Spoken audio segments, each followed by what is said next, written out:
The sun was sinking behind the rows of small houses on the edge of town when a little boy stood barefoot on the sidewalk, clutching a dusty old bicycle.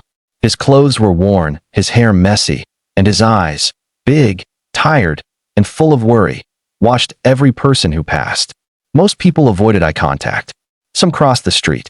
Others just pretended they didn't see him at all, but the boy didn't give up.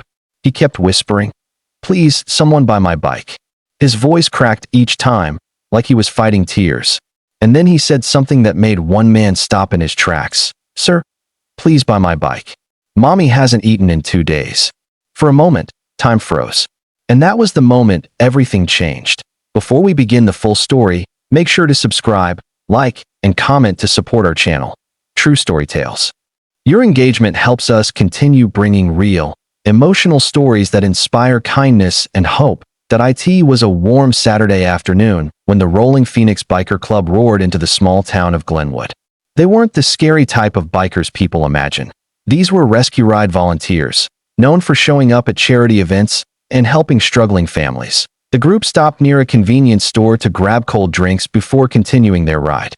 As they parked, laughing and teasing each other, one of the bikers, Jax, a tall man with a rough beard but gentle eyes, noticed a kid standing alone across the street with a bike that looked too small for his age. The boy stared at the group with a mix of fear and hope, like he couldn't decide whether to approach them or run away.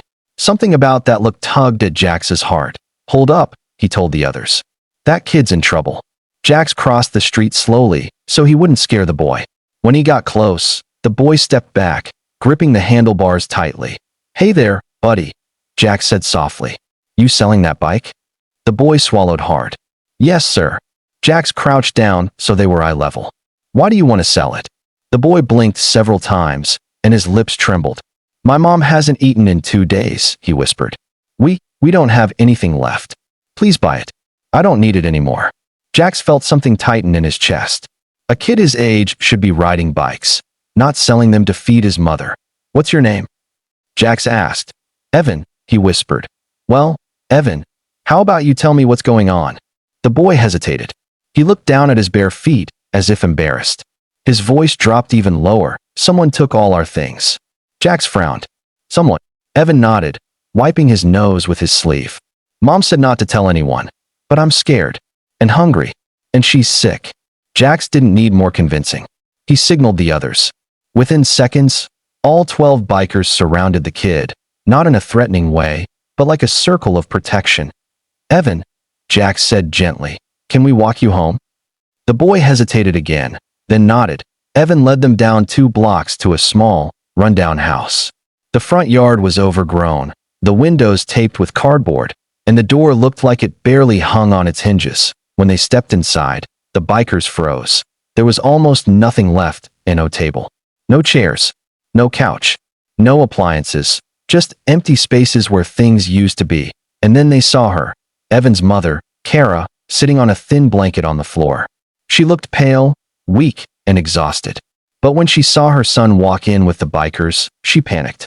"Evan, no, sweetheart, what did you do?" she cried. Struggling to stand, he rushed to her. "Mom, I'm sorry, but you need food." Kara nearly collapsed, but Jax caught her before she hit the ground. "Ma'am, we're here to help," he said firmly. She shook her head, tears streaming down her cheeks. "You don't understand. We can't let anyone help. He'll come back." "Who?" Jax asked sharply. She hesitated, then broke. "My ex-husband," she whispered. "He took everything. The furniture, the food, even the electricity deposit. He said if I asked anyone for help, he'd take Evan away from me." The bikers exchanged looks. Angry, disgusted looks. "He left us with nothing," Kara continued. "I've been trying to find work, but without a phone, without transportation," she covered her face in shame. "I didn't want Evan to know how bad it was." Evan wrapped his arms around her. "Mom, I know. And I'm scared too." The room fell silent. The kind of silence that changes people. Then Jack stood up and turned to the group. "We're fixing this. Today." The bikers split into groups instantly. Some went to buy groceries. Real groceries, not cheap canned stuff. Fresh bread, fruit, vegetables, chicken, milk, everything a family should have. Others bought blankets, pillows, toiletries, and cleaning supplies. Point two bikers headed to a local furniture store, explained the situation, and within minutes, the store owner agreed to donate a used sofa, a table, and a couple of mattresses. Meanwhile, Jack stayed with Kara, making sure she drank water and ate a granola bar. Evan sat beside her, smiling for the first time in days. "Why are you helping us?" Kara asked quietly. "Because someone needs to," Jax replied. "And because your son had the courage to ask for help. You raised a brave kid." Evan looked away shyly, but pride flickered in his eyes. As the bikers came back one by one, the empty house transformed. Groceries filled the kitchen. Pillows and blankets made the rooms warm again. The new table stood proudly in the living room. Kara cried silently as each item came through the door, but the biggest surprise came when one of the bikers rolled in a brand new kid's bicycle, shiny and red. Evan gasped. "For me?" "Yep," the biker grinned. "We don't want you selling your bike ever again." Evan threw his arms around the man, hugging him tight, but the story didn't end there. Not by a long shot. Later that afternoon, a loud truck pulled up. A man with angry eyes and a beer can in his hand stomped toward the house. Jack stepped outside immediately, and the other bikers formed a wall behind him. "What's going on here?" the man growled. "This is my house too." Kara froze. Evan hid behind Jack's. "Not anymore," said one biker firmly. "You don't live here." "You can't tell me that," the man barked. "She's my wife." "Ex-wife," Kara said from behind the bikers, her voice trembling but stronger than before. "And you're not welcome here." The man pointed at the bikers. "You called these freaks to intimidate me?" Jack stepped closer, his voice calm but unshakable. "No, she didn't call us. Her son asked for help. And we don't tolerate men who threaten families." The man's face turned red, and he raised his hand as if to strike Kara, but he never got the chance. The bikers moved so fast, it was like a single motion. One grabbed his arm. Another calmly removed the beer can. A third snapped a photo of his license plate. "You try anything," Jack said, "and the police will be here before you blink." The man looked around, realizing he was outnumbered and outmatched. Not by force, but by unity. He spat on the ground, muttered curses, and stormed back to his truck.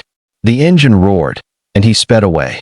Kara sank to her knees, sobbing with relief. "It's over," Jack said gently. "He's not coming back today. And tomorrow, we'll help you file a protection order." Kara nodded, finally letting herself believe she was safe. As the sun set, the bikers shared a meal with Kara and Evan. Simple sandwiches and fresh fruit. But to them, it felt like a feast. Evan sat between Jax and his mother, laughing softly at the bikers' jokes. The fear in his eyes had faded, replaced with warmth and hope. Before leaving, the bikers made Kara a promise. They would return tomorrow with a prepaid phone, ride her to job interviews, and make sure she and Evan never felt alone again. Kara hugged each biker like they were family. "I don't know how to thank you," she whispered. "You already did," Jack said. "You survived. You protected your son. We're just filling the gaps." That night, as Evan rode his new bike in the driveway, the neighbors peeked out their windows, amazed at what they were seeing. Some came over with food. Others offered clothes and school supplies. Kindness is contagious, and Evan's courage lit a spark across the whole street.